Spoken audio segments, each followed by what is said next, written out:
General, may balita na po ba tayo tungkol po dun sa binaril po na na-hold up dyan sa may Bulacan? Ang sinasabi po kasi, hindi daw po agad nakaresponde yung mga pulis doon. Well, hindi po totoo yan. At talagang very sensitive ako dyan personally. So I sent a team of investigators to actually verify kung ano talaga ang nangyari doon at kung totoo nga yung sinasabi na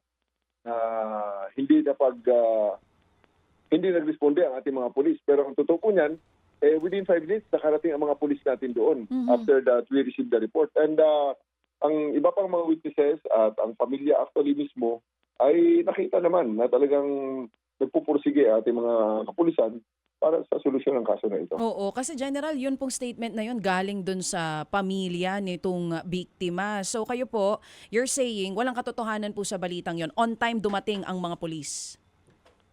I think pwede nyo kasing na-interview ang pamilya para malaman natin. Kasi kung salin-salin ng balita, Opo. alam mo na, marami talagang kalaban ng pulis at marami talagang gustong walang magawa sa buhay. Gagawa na lang ng kwento para mapansin. Pero ang totoo niyan, pulis ang nagdala ng biktima sa ospital at ang pamilya ay nagpapasalamat sa aming ginawa na yan. Oo. General, last na lang po, yung tungkol doon sa pagkakasibak or pagka-reassign po ng mga pulis na hindi po nakaresponde doon sa 5-minute response time ng PNP, nadagdagan pa po ba yan, General?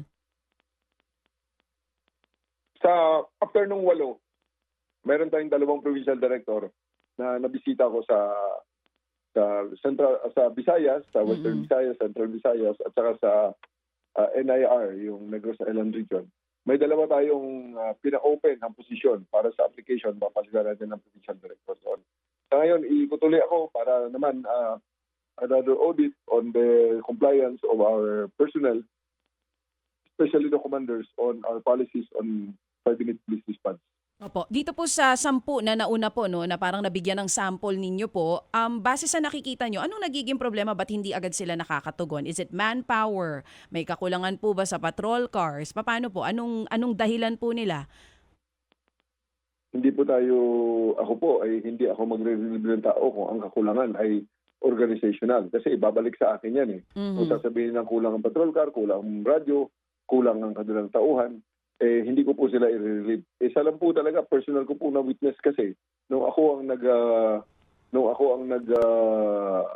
kasi ako po talaga ang handle nung testing and inspection na yon. So, nakikita ko kung nagko-comply sila o hindi. Sapagkat nalalaman ko kung based on their demeanors, based on their performance, alam nila ang kanilang ginagawa.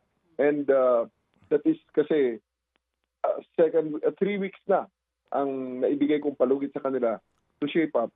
And I saw for myself, nakita ng 2 kong mga mata, na hindi sila nagko-comply sa ating direktiba and they are not making efforts into complying and keeping in step. So, and they are key officers, they are chiefs of police, so I cannot wait for them. So, sila ay chief of police na nakapwesto sa isang posisyon na ang nakaabtabay naman na equally competent and equally qualified based on paper, mga 50 hanggang 100 na reserve. So, I remove them and have one of the 100 waiting people the chance to show themselves and perform. Saan po dinadala yung mga relieved officers po, General? Kamagan, sir? Naputol? Apo, saan po dinadala yung mga relieved officers, General? Well, they are given other jobs. Hindi naman nawawalan ng trabaho sa PNP. Hindi naman ibig sabihin na hindi ikaw ang chief of police, wala ka ng puwang at hindi ka na magtatrabaho. Ay bumalik sila sa pagiging deputy na commensurate din sa rank na kanilang hinahawak.